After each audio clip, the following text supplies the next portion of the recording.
Welcome to the Echo Essential Podcast. I'm Scott Clark. I'm Dave Dale. We have a good show today. So tell us a little bit about our guest coming in. Well, Shane Moyer is a well-known homeless advocate, had been homeless, been through treatment for his own addictions back in '97. That's actually what brought him to North Bay. And, he's had some rough things go on. But currently, on Sunday, I was at his place where they do this free food for anybody that needs it kind of thing, a stopgap measure for what they consider where the official agencies clock off on banking hours Friday and come back Monday expecting everybody to be happy. So yeah, and they have some ideas how they think homelessness should be approached as well as addiction treatment. So interesting. There's some interesting things that will come out of it, and we often talk about this, the mental health and addiction issues and the homelessness in the city that plagues many cities. I would say all cities. But there's also some really positive things that are happening. I have to say, I was pleasantly surprised when I was going over the overpass this morning, and I see them erecting these banners on the light poles on the West Ferris overpass. Yeah. And it looks fantastic. Adds a little style, eh? Adds a little style, and the art is really, really nice. And it's locally done, right? It's all local artists. Yeah, yeah. So great. It's that's what they need, a little bit more pride, show off the art. Yeah.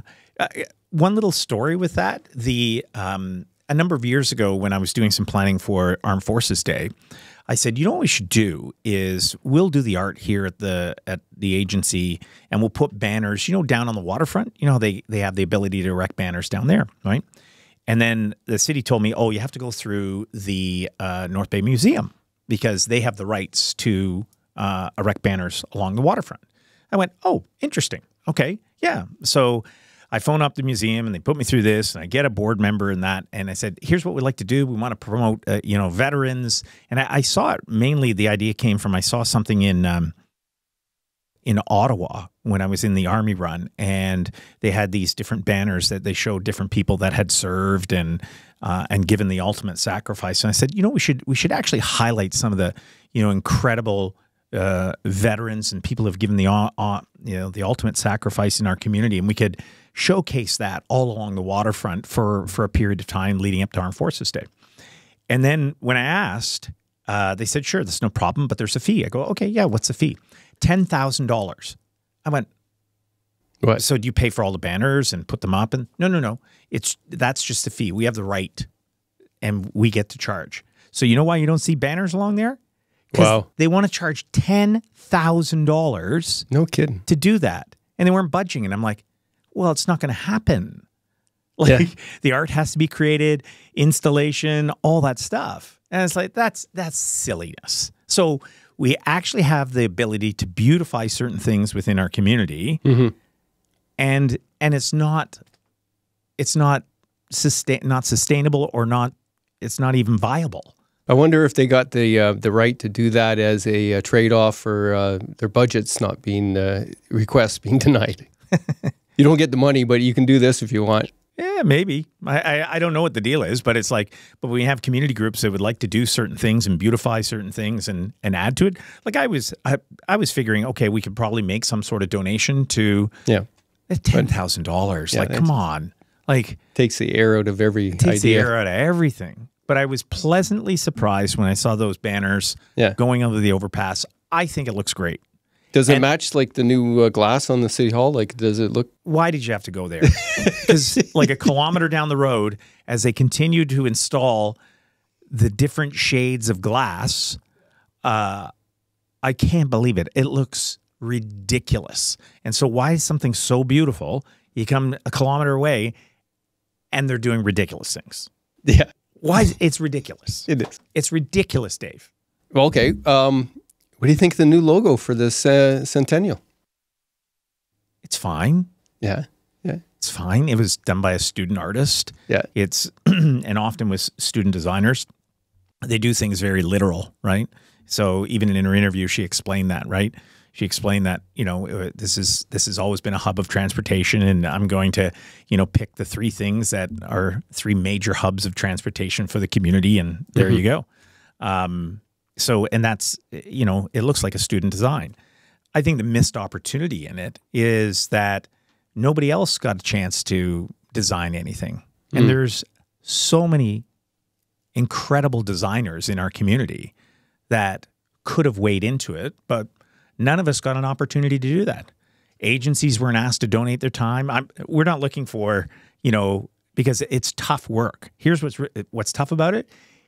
Trying to design a logo for a committee is virtually impossible. Whatever that kid did and however much they got, God bless them, because it's a nightmare trying to do that. And I think it's really, really important on this 100th anniversary that you have the best of the best vying to do something really special for our community. But we didn't get a chance to do that. They used the labor at Canadore College. The old student thing. Yeah, continue to do that with the students. Which is a good opportunity for them. It shows whatever, but How is it a good opportunity for them? But for the graphic arts students? Yeah. To even be involved with any type of contest, to try to make a goal, their first attempt at meeting a committee's needs, you know. What did you think of the logo? Well, everybody has opinion about a logo. It's so subjective. Well, if you really look at it for a long time, it kind of shows a bit of the fanny's hump. No. Yeah, it does. No, it does. Well, and it goes really well with that is a bit of a flagship with in our the whole community. City Hall toilet bowl thing happening. Ben, you're here. Ben, you said right out of the gate, all you can see is a butt and you can't unsee it. Somebody told me that. First time I saw the logo, they said it looked like a butt. Yeah. And then I can't unsee that now. You can't unsee it. Looks cool, but kind of looks like a plane going, you know. Actually, in my flying out of someone's butt? Yeah. Oh. In my magazine, I said, "Oh, this is a great logo. All that's missing is a shadfly on top." So that's what I did at the last page. Was I put the logo shadfly? Put a shadfly in your car, for God's sakes! Yeah, you're ridiculous. You're ridiculous. Well, you know, when I'm delivering my magazines, people know who I am. Right. So congratulations to the young woman who is a successful proponent for that. That will be in her portfolio for years to come. Yeah. That's fantastic.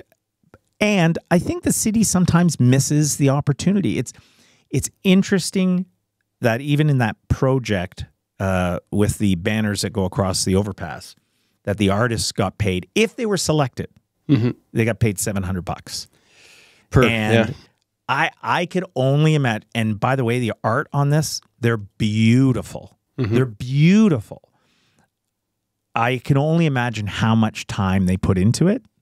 I'm only hoping that they had something they already prepared that didn't get bought that they can just recycle for something like this, and there it's found money. I hope, because the artists they just don't get paid. They with don't with the time they put into stuff. They're asked all the time to donate their services and to so they can raise money for another arts project. That it's I feel sad about that. Artists get taken advantage of all the time, and I think in this situation was another situation where, it's a cheap, cowardly way to get your logo.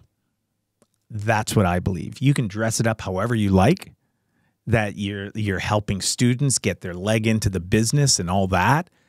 I call BS on all of that. It's a cheap. They don't want to deal with agencies that will say, maybe you're wrong. Maybe it should be like this. Maybe it should be like that. They don't. Have you ever seen the original logo? Rick Evans showed it to me from Economic Development. The one that was actually, they were going to go with it, and then they got rid of it. And then the one with the arch, and it has that sort of emblem that goes through it that shows technology or whatever. Whatever is going on there, right? Right. There was a logo before that was made by some really high-end designer that grew up here in North Bay, huge agency in Toronto, wanted to do this for his community. It's beautiful. It would still be beautiful today. And then because it's selected by a committee, they shoved it aside and they made it something literal. Hey, let's be the gateway of the North, and let's put a technology whoosh in it to make it show that we're technology bound. Yeah. Well, wow, I'm talking a lot today. and you didn't want to say anything about it. That's funny. No, I did. Well, you just get caught into I'm a reeling, rabbit hole. reeling I in know cynical Charlie here. I know. Well, I think if anything, what's missed is that for the Centennial logo, what they don't have is necessarily something that's going to look really cool on T-shirts and hats that you can market. Right. Right? So they don't have that covered. What you have is a corporate-looking thing that's, again, though, here's an opportunity for everybody else. They can go design their own Centennial logos, right? That's, you know what, Dave? I really dig that idea. Yeah. When a couple of summers ago, I was in Kelowna and went to their tourism spot. And in their tourism, I'll say it's bigger than a kiosk. It was a beautiful building right on the water. They had all the local artists where you could buy things from local artists, from pictures and postcards and stickers and T-shirts and just endless things, all done by local artists. So you could really get many different Kelowna brands. Yeah. Right? Outside of the corporate one. Mm-hmm. I thought it was brilliant. I thought it was brilliant, and it looked great. If you go today to like the museum, because I think that would be the only place where you could buy really stuff like that. You can get stuff at the farm. Yeah. They have nice stuff. They have And Laporte has the My Shad Fly T-shirt. So Laporte's is selling your Shadfly T-shirts? And North Bay on there. Yeah, my everything. Gosh. Just ordered a bunch of hoodies. Yeah. What is with you? Are you making money from it? Yeah, a little bit. But it's good for promotion, right? And then it gives us people something to buy. That there's a lack of North Bay tourism stuff. I agree. Yeah. So where would you go to buy stuff? So Laporte's and the museum and the farm. Yes. That so has far. something with North Bay on it. Yeah, that and that. But I don't even know what the museum has. It's like the perfect spot to have. They have a number of different clothing things. I think they could use some more shad flies, but not North Bay stuff. No, where they have a couple of North Bay things. They have a couple, but not. It's mainly trains, right? They don't have a variety of things. Wonder where you can buy up at the Base Museum if you can get any swag up there. Probably, yeah. 22 wing, no? I think you probably could. You probably buy something at the Canex. Yeah. At the Canex up there, you could get probably a 22 wing We shirt. should gather the information and make sure everybody knows where you can get some swag from Boat North Bay. All right. Here we go. Here we go. Now that we've talked about it, I feel much calmer now. Yeah, you got that off your chest. That's I got good. that off my chest. Hey, I bumped into the mayor. What did you? And he said, "Thank you for supporting me on my car allowance." And I said, "Of course, you're the top dog in a multi-million-dollar corporation. Least you could do is get a little car allowance, for God's sakes." What does he make? 80 grand, I think? Yeah, come on. Something like that, yeah. Yeah, something like 80 grand. And like, come on. That's ridiculous. It's a multi-million-dollar corporation. You either, I think one of two things. You either don't pay politicians anything or pay them quite a bit. Mm-hmm. One or the other. Because if you float in the center, you're not going to get, I think, the most quality candidates. I think. And what do you think we have as an offering right now? Are we in the center or are we actually... Are you trying to get me in trouble today? Well, you just said, we kind of have a middling sort of salary for these guys. And if we only offer that, we're only going to get middling candidates. And so, this is a trap.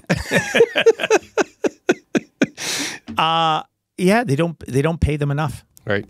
They don't pay them enough. I could guarantee they could have, if any one of them took a part-time job, they would make way more money having a small part-time job to supplement their income than what they make being a city councillor or mayor or deputy mayor. Because I think the deputy mayor makes more, right? A little bit. A little bit more. Think about what's on the deputy mayor's shoulders, right? They have to do the budget. Mm-hmm. Like, that's massive. Yeah, this big. A lot of work. That's usually the most expensive. The person who does that in a huge organization would make lots. I think you'll see those salaries trending up over the years. Yeah. Do you think it'll ever be full-time?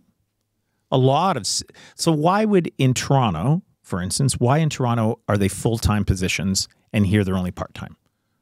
Why would that be? Well, I imagine it's because of the number of people per capita. I imagine that's it. I'm not sure. it's like, is it a full-time position? If it is, it is. If it isn't, it isn't. Are they, I don't know. I don't know how that works. I've never been a city councillor, but I know they well, work it can't a lot. be more than full-time because a number of them have other jobs. Who?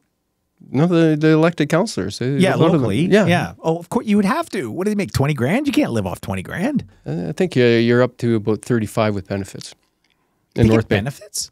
Well, in lieu of benefits. So it's like 28, 29,000, 30,000 plus in lieu of benefits, a stipend. I didn't know that. Yeah, so in my I think head, it's I around always thought they were 35. making about 20 grand. Used to be. Oh, I didn't know that all changed. Yeah, It was Mac Bain that did that, right? Remember, he says, "I'm not running for council again. Raise." Yeah. And then he ran again. Yeah.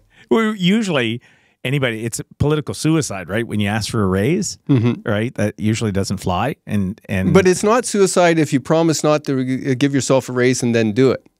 But it's suicide if you say, I'm going to give it, and you're upfront about it. Mm.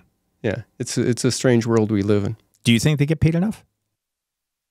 Well, the salary wasn't at a level where I was going to do it because I was going to go all hog, right, and do it, and it didn't make sense at that level. No, Right, because you'd have to have two. And imagine, because city things happen during the day, so even if you have a full-time job, there's no doubt that it creeps in all the time. And because it wasn't quite enough, I would have had to do other work, which would have had all these conflicts involved, and I didn't want to do that. So it was that sort of middle ground where you would need to have... How does drug dealing conflict with...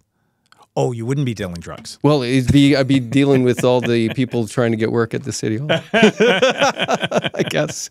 We're all over the place. Benny's holding his head. Benny's holding his head. Oh, okay, come so on, Benny. this is good. I know you got to get going on your fishing trip. Yeah, right? I'm going on a Very fishing trip. important. I'm looking forward to it. So I want to do this interview because, and what's great is he's been listening to our podcast, and he approached you and said, "Hey, I'd like to have talk about what's actually happening out there." Yeah, he saw it and he messaged me on Facebook and said, "Hey, you're not getting all the perspectives." And I said, "All right, you're right. Yeah, let's go." I agree. Well, yes, let's get into this interview with Shane Moyer. And but first, a word from our sponsor.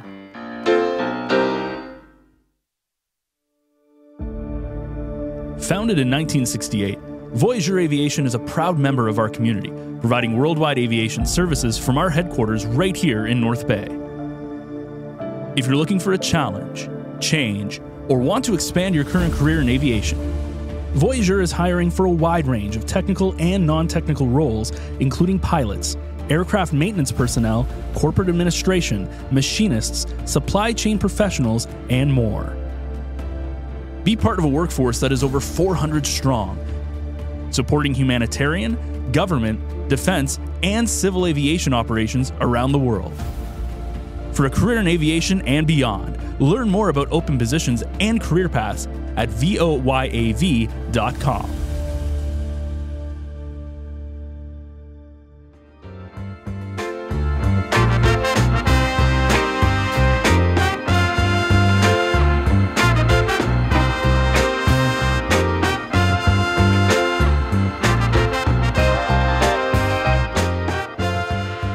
Today we have Shane Moyer. He's a vocal advocate for the homeless who's had some time on the streets himself. He's been listening to our podcasts and he thought we were missing out on some of it. The guests that we've had are Mark King and Dave Mendocino and a few others are talking about what they're doing with the Homeless Hub here in North Bay. And Shane told me that we're missing out on the perspective from the people that are on the street. So that's why he's here today. Thanks for coming, Shane. Yeah, Thank you. Yeah, great to have you in here, Shane. Shane, for me, the question I'd like to ask first is, who is on the streets? It's not one type person or one group of people. Who makes up the homeless? So the homeless community is mixed up of a mixture of people.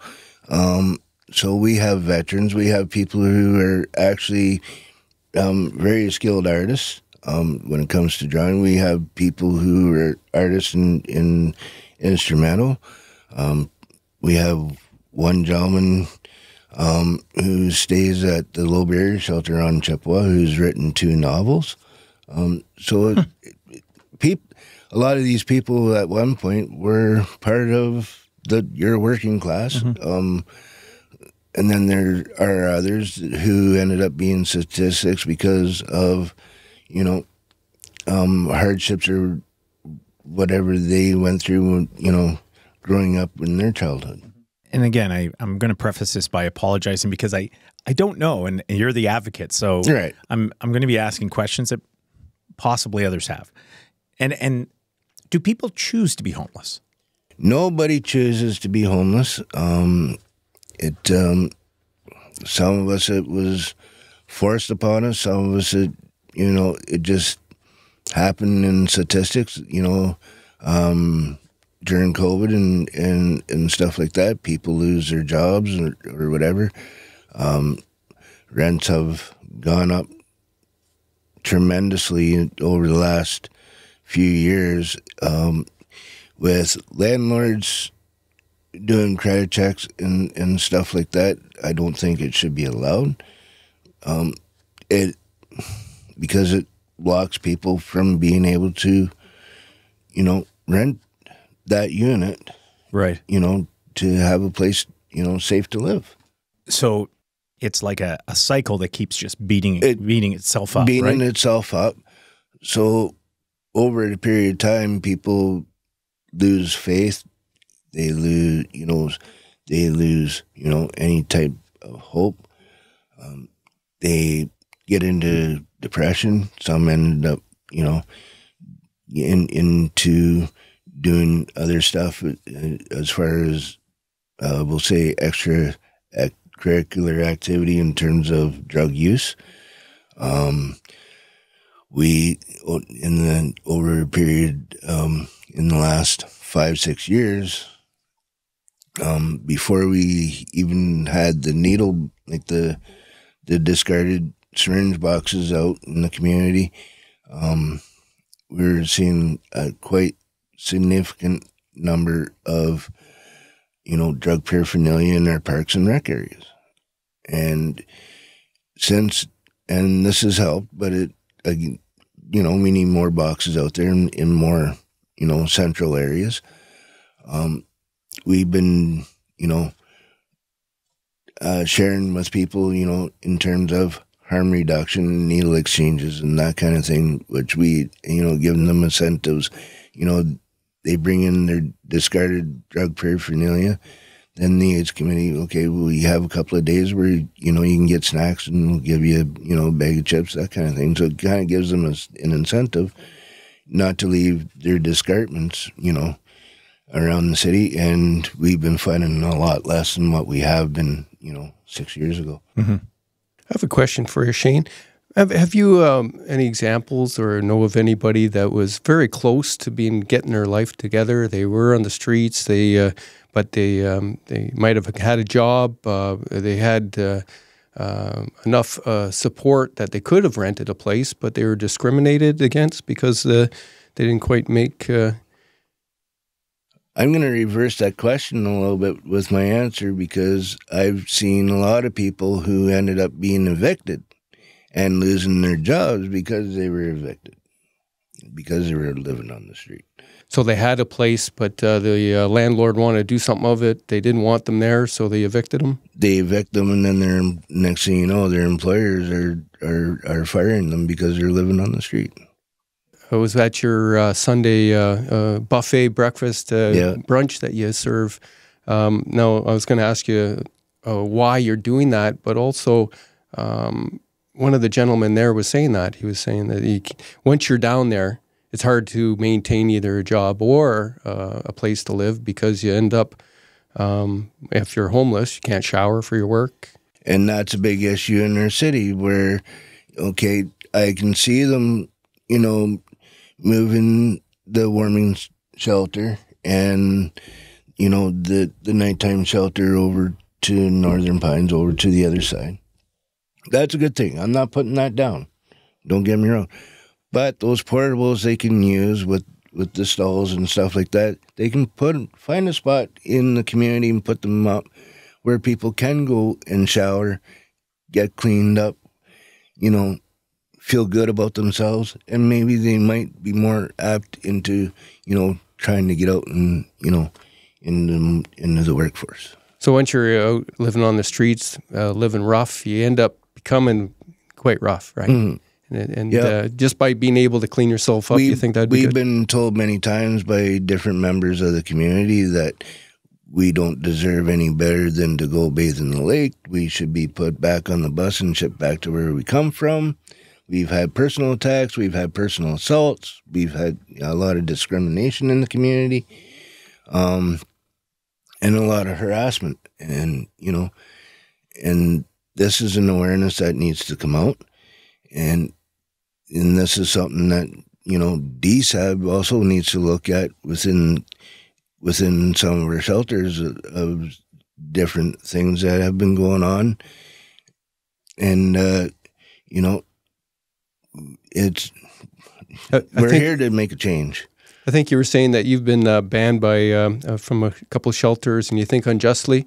And you sort of said, well, it's security guards making decisions, and you can't appeal that, and you don't think it's fair? More or less, I feel we're not allowed to voice our opinion, and sometimes when we do voice our opinion, it does come out wrong.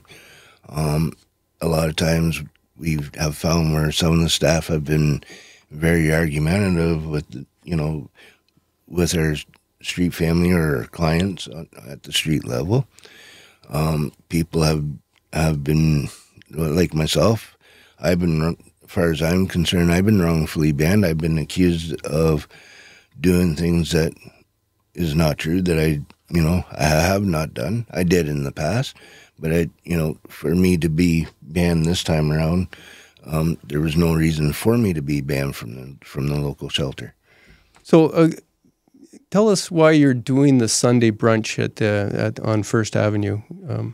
So when the Gathering Place and some of these soup kitchens first opened up their doors, pre-COVID, a lot of them were open on the weekends where people could go and eat and stuff like that. And eventually when COVID came down,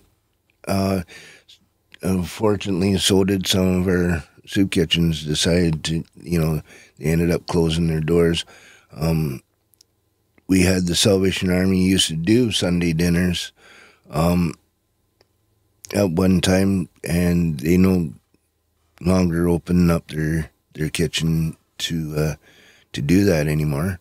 So it's a bit of a gap day. So there, during the holidays and long weekends and stuff like that, there are 2-3 days of a gap where people don't get anything to eat.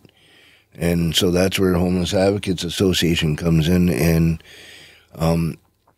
aside from my ODSP income and the extra income that I'm earning with economical roofing, I'm able to, I get a little bit more than most. So I take about 2/3 of my income to provide nourishment on these days for people that get much less than I do. So the money you're earning, you're giving back to the homeless community, to the homeless, to provide for my street family. Admirable. That's amazing. I saw guys who were coming in as I was leaving, and you started around 10:30. I was there around 2. They're still coming, just coming out of the woodwork. Guys coming in for a meal. Right up until about 4 o'clock yesterday. No kidding. So even after a while, even though we were starting to clean up and the equipment was shut down or whatever, we still had about 4 people that were late. Greg went in and, was kindly made them something to eat and got them a drink of water, and they were happy. How many people are homeless that you would estimate in North Bay? If you want to talk all around picture of, we'll say, the correctional facilities, ones that are going to be released from the correctional facilities, there's approximately about 90% out of 400 that are in the correctional facility that once they're released, will be released on the street. Then we have our shelters and the people here that are couch surfing or ready to boat on the street. and then we're looking at another 21 more evictions that have already started since the 1st of January to the 1st of August, with the Parkwood being shut down and being bulldozed. So there's going to be 15 people displaced from there. We're going to be up somewhere around, I fear, 150. Wow. At any to one time. 160 at any given time. At any given time. And more if they weren't in jail. A lot more if it weren't for our shelters and the one that are incarcerated. Yes. Yeah. Okay. Help me understand. So you just lightened something for me. When someone's released from incarceration, they're released. I just assume they're able to go somewhere like a halfway house or something like that, but it's not like that? It's not like that. A lot of times you're either I'm trying to find the words. So a lot of times before they're released or whatever, sometimes they're already set up to go to certain places like Hope Waits or the Safe Beds or something like that. They already have things set up for them to go to treatment or whatever. Those ones might have a place to go to, or a shelter to go to. Others, the crisis center, depending on, they'll do a plan of treatment, right? Yeah, a plan of treatment. There is a plan of treatment. And sometimes there's an assurity. Some places will pick you and see what your charges were or whatever. So a lot of times, a lot of places refuse you, depending on your past. I don't think it's right, but there should be a place for everybody. Right. It's just what I wanted to get at is with North Bay and Sudbury, all of Canada, between the two cities, we rate number 3 for having the highest homeless rate per capita in all of Canada. We tie 3rd with Victoria, BC. North Bay? North Bay and Sudbury combined. Really? With our homeless rate, we are number 3 per capita of having the highest homeless rate per capita. Probably one of the highest drug uses between the two cities. With Victoria, BC, Montreal being number 1, Toronto being number 2, which doesn't surprise me. Mm-hmm. That's incredible. Yeah, fairly thick. We have poor health indicators, above average. We've heard this for many years. And poor health from our housing agencies. Low income compared to most places per capita, per person, and that thing. And high rates of homelessness. Yeah. So what can we be doing better? As a society, what could we be doing better? You said at the beginning that people don't choose this. No, everybody wants a place. Right. In this past year, I was able to go to Sweden, and I didn't see the same because the social safety net's very, very different in other countries, especially Norwegian countries. Right. What can we be doing especially better? the Norwegian countries, because like you go like in Norway and places like that, they don't have a homeless rate. They don't have unemployment rate. They have their unemployment rate are seniors, which is about 10%. And you look it up, they have the highest paying, like as far as paying wages and stuff like that. So the average person is earning about $20 an hour, and 90% of the population in Norway work. But you guys have a plan that's a little bit different than what DSAB's thinking of doing, right? You're thinking there's a better way to go about this. What is your better way? So what we have is a 23-page plan in terms of cooperative communities, what we call cooperative communities project. The idea is what we're looking at is farmland where we can put tiny to small modular housing units from 1-bedroom to 2-bedroom ranch-style units around the farm or property, using the main house as a main treatment center, healing center, and healing hub for dual diagnosis and treatment programs for our clients, helping them build their self-worth, their self-esteem, helping them with medication management, weaning them off the drugs they're using more homeopathic, natural remedies for withdrawals and pain management. Part of the program, they'll be working in the cooperative community setting and earning a livable wage rather than being on assistance. So then we can bring people's livable wages up to equal playing field. Our housing units that we have developed, and when I say we, because Homeless Advocates Association is an organization that was made for the people by the people, so that's not just myself, but the homeless community. So our plan is we want to take hemp and the carbon fibers that are ready to us and mold that into our own composite material, and where we can put our own building material out on the market and build our own housing units out of that are much more stronger, durable, safer than wood or steel. Our housing units would be dry rot, mold, bug, rodent, fire resistant. So you think about implementing some actual progressive ideas in both materials and homeopathic and other types of healing compared to what is currently offered to people, and an economic model that would give people hope to be able to better themselves within a commune, a cooperative of some sort? Not a commune, but cooperative, and it'd be more a guided program, and with, we'll have professionals and people do. Why would that be better than the methadone, the current situation, and what DSAB's trying to do with?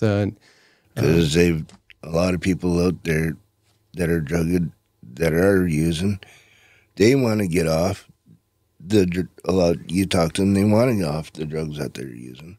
They just don't have the power to do it themselves. So they need, a mentorship. They need a buddy. They need someone to help them and say, okay, well, we're going to help you. So each individual has that one specific person that they can reach out to, they can talk to, like a best friend, buddy system, so the ones who have a hard time, with doing laundry or, sewing or, cooking, because we do have some females out there who, just eat like fast food because they don't have the skills for cooking and stuff like that. So just basically everyday self-care. And I think it will help them in wanting to improve themselves as well. Now, some of that's incorporated in the transitionary Nipissing's situation. Our guided program, our program is more of a guided program. From what I've been hearing, some of the programs that, our other agencies and that are wanting to come out with is taking people off the street and putting them into a treatment setting and more or less forcing you to get clean. You're going to take your stuff away. You're going to detoxify, and then we're going to, so they're more or less trying to force you to get clean. You can't do that. You can't force anybody to do anything they want to do. It's going against their rights. But you can show them a way on how, people, myself, are made up of people who were once drug addicted. We have one member on our board who is finishing his last year in psychology.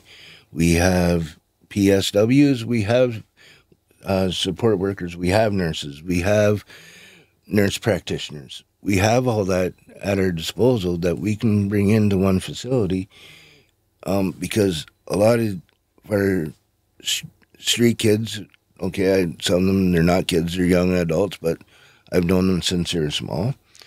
never had a fighting chance, never had that mentorship, never had that buddy, to take them out fishing or to, take them out camping, take them out horseback riding.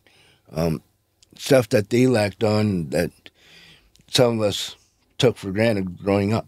Mm-hmm. These are programs that they need to help them build their self-esteem, their self-worth, make them feel like they're part of, make them feel like they're somebody instead of nothing. What has DSAB and the other people that are running the agencies have said with this proposal? Because it's not like they haven't heard about it. I don't know if some of the agencies have heard about it. When I was in Halifax for the conference last year for ending homelessness across the nation, the Canadian Alliance Experience Homelessness. So I was in the conference last year. I got to share part of our plan with, in the private rooms with, people at the conference as well. The grandmothers of Turtle Island and people from Turtle Island as well from Alberta. And most of them thought our plan was one of the most brilliant plans anybody's ever come up with. DSAB and people so far have refused to sit down and talk to us. I'm sure they've heard of we have planned, but they're more focused on doing what they want to do. They have a plan, and they're going to go ahead with theirs. We had a plan a few years ago working with a private landowner who was going to rent us 5 acres of land where we could have put about 15, 20 tiny housing units. We got shut down on that. I was told to squash the deal. No, you're not doing that, because it was messing up with their plans on what they wanted to do over at the Low Barrier Shelter. And when you were telling me about that before, you were saying Mark King had something to do with I'm that? sure he did, yeah. Because, I'll ask him about it. He's one of the pillars of our society, obviously. Like you said, he grew up here, he went to school here and everything else. So obviously, people trust him and everything. They trust his decisions and that. He's not a bad guy. I'm not going to shoot him down, but I mean, don't shoot down any, possible solutions that can be put in front of you. Well, I think the idea is that help us, build on that and start bringing some of the money into the community and where it should be at the homeless rate. I think your idea actually has some merit for sure, getting back to a little bit more to the land and have people, do the slow roll out of it and feel like they have, something that they can accomplish outside of the city, which is a benefit too, because it takes them outside some of the influences they have here. I wonder if it could be done at the same time, 2 different sort of pilot projects. It can, so we can have 2 pilot projects where people can, they can go to one program where, okay, we're going to help them wean them off of the drugs they're using or whatever and start detoxifying them. Then we can bring them over to the other program, to the farm, where they can, get more into the fundamental aspects of, the medication management, the anger management programs, the self-help programs, as well as, the community gardening. A lot of similar supports, but a different method of doing things. Most definitely. Yeah. I would think, too, not to defend Mark, but just on the other side, I would think, because I think I've seen something like this somewhere in the States. I was watching a program where they created this kind of mini city with tiny houses, support services within. It's like, okay, that makes total sense. So I don't know if you guys remember watching the Canadian show that was filmed out in British Columbia called Neon Rider. No, I remember hearing about the show. Okay, so it was a Canadian show that was filmed out in Surrey, BC, about a rancher who took in troubled kids, giving them second chances, trying to, get them off the streets, make something of themselves so they're not, and become statistics of the correction system.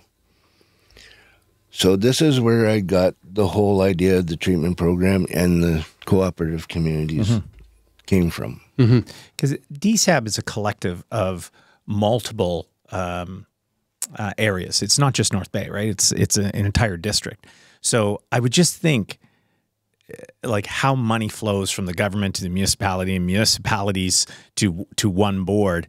There's sort of envelopes of money. So it kind of innovative approaches probably have really difficult times because who purchases the land? Who owns the land? There's all these like logistics that happen on how things flow that probably make it complex. So in logistics, we can build our community at $0 to the taxpayer. All we're looking for is a startup cost where we can purchase the land and we can start, producing our materials and stuff that we need to build people their housing units and stuff like that. And as before, our housing units are going to be totally green and off grid, so there's going to be an income generating off of that. There's going to be an income generating from the farm itself. There's going to be an income generating off of our composite materials as well as other shops. I was given an idea of taking go-karts, making mini funny cars out of them, where we can put high-end, like, horsepower motorcycle engines in them, and down the track you go. You can build one for about $3,000 and sell them for about $15,000. And they go just as fast as your regular car. So you're a bit of an entrepreneur. Yeah. So these are all ideas and plans where we can generate different shops, metal shops and Depends stuff. on the skill sets of the people that come, right? Depending on the skill sets of the people that are coming in. And, so we have one person, he says, hey, I want to be an electrician. Okay, fine. Well, you're going to come in and you're going to help set up the solar panels and the solar system and everything else like that. And, and you're going to learn how to do this trade. I have another person. I want to be a realtor. How do I get into real estate? I know people who are in real estate. I know people who are electricians. I know people who work in the mines.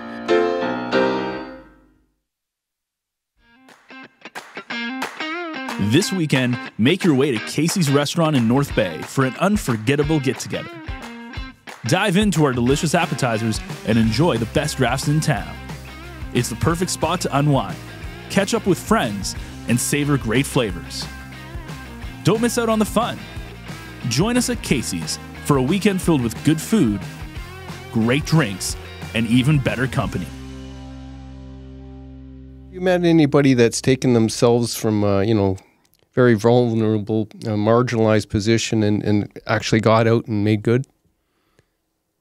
What do you mean? Somebody that you got back into what they wanted to do, got themselves out of homelessness, got a just career recently, I had one lady.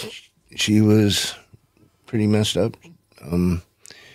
Not too long ago, she came to me and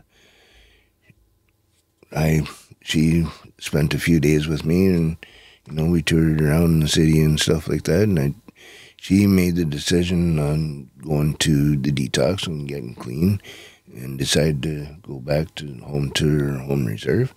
And as far as I know, she's been clean ever since. We've had a few people.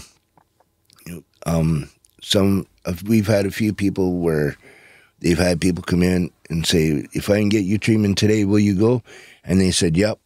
And away they went, and they're still clean today. But it probably takes multiple times to get clean, I would think. For some. Yeah. Or be ready when the opportunity is available. Or right? ready because when usually they don't match up. Right, Yeah. right. Yeah. Yeah, when there's delays, that really messes somebody up. I need help now. I'm ready for help now, but it's a 3-month wait. That's that's the thing is, not having beds ready available, or for people, and because a lot of these places are full. So when people are already in treatment, that's a bed taken up for the next 90 days or how long.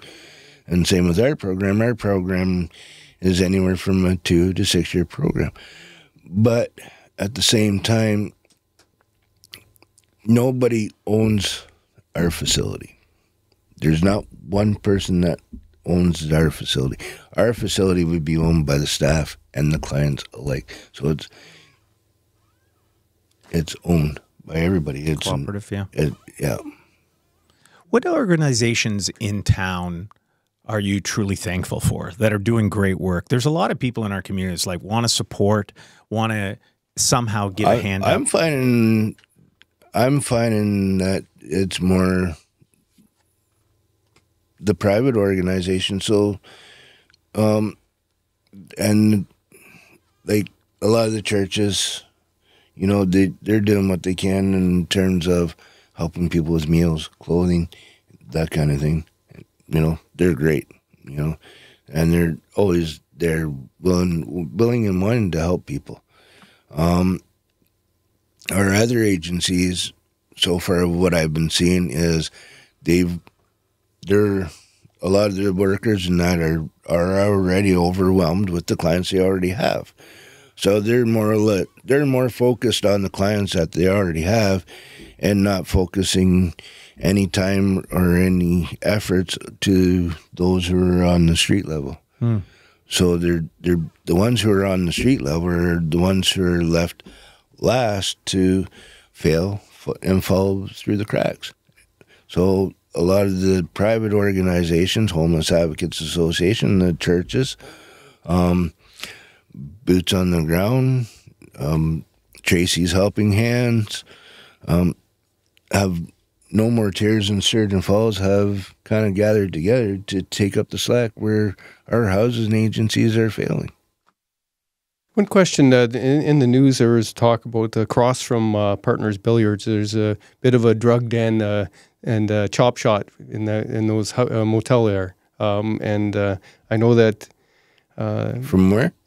Across from Partners Billiards, right? Okay. You know, that place where everybody's selling drugs and there was chop shops there. Right. How should the city and the police and everybody deal with that type of element? Because they give people that are marginalized a bad name because those guys are drug dealers and thieves. Shutting the place down isn't the answer, because it, you know, again, just sends them everywhere else. There's so many people that's going to be displaced and, you know, and out on the street that probably don't deserve to be displaced and out on the street. Yeah, because it's not all of them. It's not all of them. It's a selective few. Harsher sentencing. So if you're running a chop shop, you know, and your bus was stolen items, you should be charged as if you stole those items yourself or went and did the home invasion as yourself. Start giving them a harsher sentencing. If it means slapping them in prison, you know, 3 to 4 years, teach them a lesson. Hey, you know, like this is. Have you ever been incarcerated? Many times. Yeah. For various, you know, various things. Offenses. When I was and would a younger harsher and stuff sentence like scare you from doing anything? Yeah, you're darn right. It's not a nice place, eh? Going to jail. No, it's not. You know, and even when you're young and stupid and you think you know everything and you get shooting your mouth off and stuff like that, yeah, it even can get worse on you. So, but whether it scares you or not to be, you know, stop what you're doing, some it might, some it don't. But at least it takes that person out of... It takes that person out of the equation. Yeah. Those type, you know, out of the equation for a while. And then, you know, there's nothing worse than, you know, you step out your front door and you look over and you see a 7-8-year-old kid, and such as myself, I know what it's like. You go out and you go to look for your bike is gone. It has an impact on society for sure. It had, and not so much... It frustrates the parents, but more so, you know, the kids, just people spend good money on these things, and back when I was younger, I'm just as guilty for car hopping, taking change or whatever. Change is change, That's one thing. You're using that for a coffee or something to eat or to survive on, That's one thing. But when you're getting more personal and then start taking more personal items like bicycles and child carrier carts and Break-ins. and wagons and break-ins and stuff like that, the working man's tools, then I have an issue. Before you came in here, David told me that you'd heard some of our podcasts. We had Mark King on and you really wanted to come on here and say a few different things. What are some of the things that you wanted to, share with us and express with us about, where we're getting it wrong in some of the discussions we're having? It's like, what did you want to tell us and tell the people that are listening to?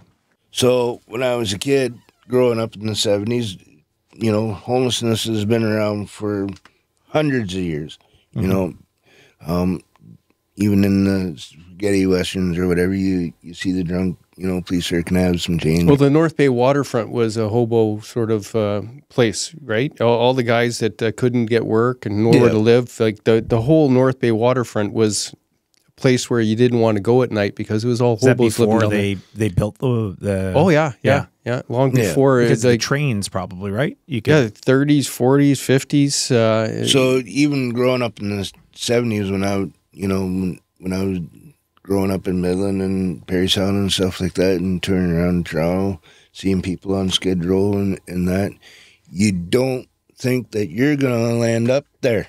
You know what I mean? And back then, it was kind of something to see. But then what happened over a period of time is our government and our city officials have chosen to ignore the issues of people, of the hobo-ness or, the person, who's homeless and living on the street or, you don't know, the tragedies in their life or what kind of mental health, they're suffering from that put them there in the first place. And drugs are probably the only relief. It could have been a tragic loss of a loved one. Mm-hmm. So we had one gentleman here for many, many years when I first came to North Bay in the late 90s, who was actually a college professor, lost his wife. Really? Had really no will. He had no other family or kids or anything. So you remember him? He used to walk around with a raincoat on. We used to walk around. Yeah. So he was a professor? He was actually a university professor. Did not know that. I know exactly what you're talking about. Yeah. He lost his wife and had no gumption. He just lived his life the way he... Is it so for social services? So people who are homeless, can they go to social services and receive some sort of stipend, or do you have to have an address to receive any type of social service assistance? On social assistance, okay, their basic allowance is less than half of those who are on disability who get their basic allowance while you're on the street if you don't have an address. So you're only getting your basic allowance. Those who are on OW get less than half that. So they're getting about $350 a month. And what's the $300 to do what with? That's for them to eat and live on a month. That's it. That's it. $350. About $348 to $378 to live on throughout the month. Yeah. And how do you receive assistance for, getting a place to live? You don't. They expect you to try and find a place to live when you have no income. No income. So they give you this intent rent. The landlord fills it out. You take it to them, and they decide, okay, the first and last. And a lot of times, even them, you tell a landlord nowadays that you're on assistance, they won't even look at you. They just close the door in your face anyway.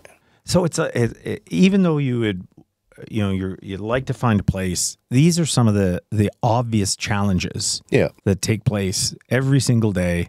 Most definitely. And it never seems to end. So if you're working, they look at it this way. Okay, if you're working, you're bondable, you have credit, right? Because you're working. Mm-hmm. So that means your credit's good. Okay, you're working, you're going to school, so yeah, we'll rent to you. Oh, you're on assistance. You have no credit. No, we won't work. We won't rent to you. I have a friend down in Midland. She's worked every day of her life cleaning the courthouse, working, at other, worked for Be Clean. She worked, for Walmart. She worked for Harvey's, various types of jobs, the M&R. Always had a good credit rating. Her credit rating was always up. She managed to get herself her M license, bought herself a nice Can-Am. She was left an inheritance. She since has gone through her inheritance.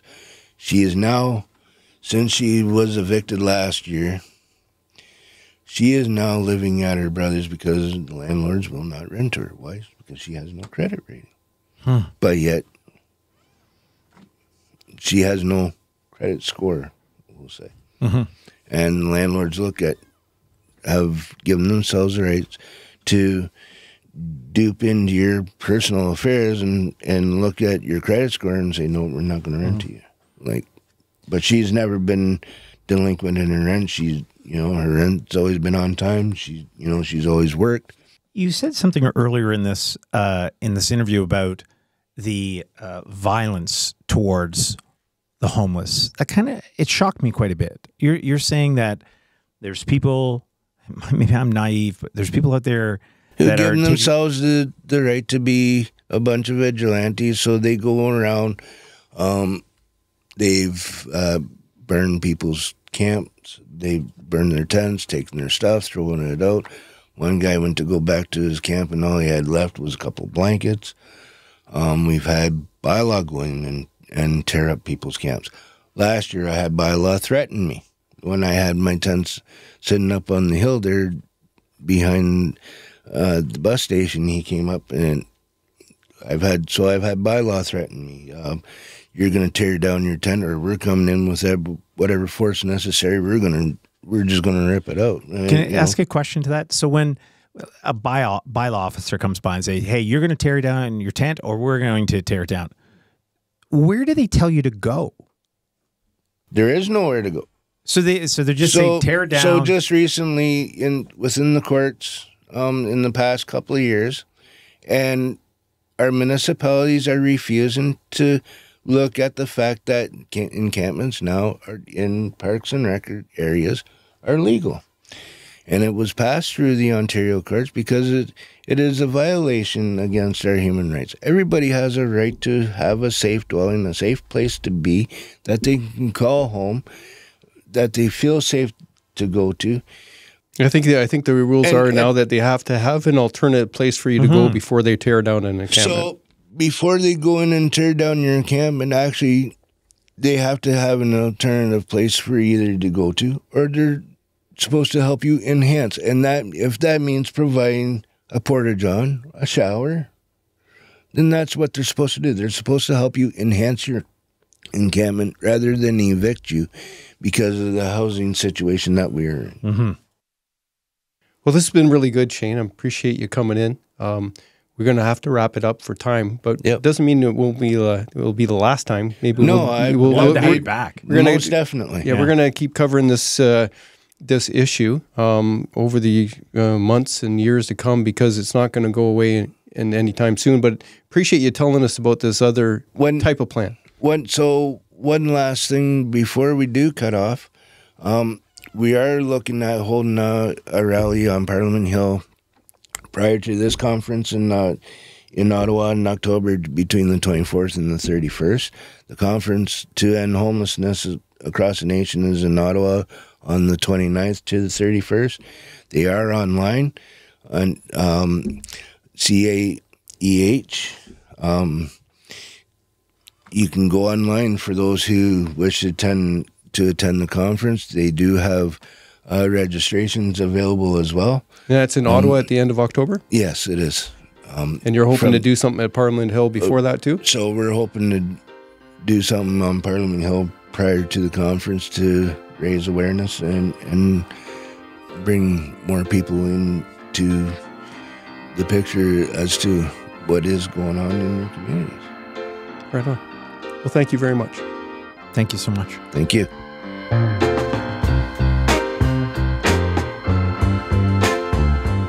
Well, what did you learn?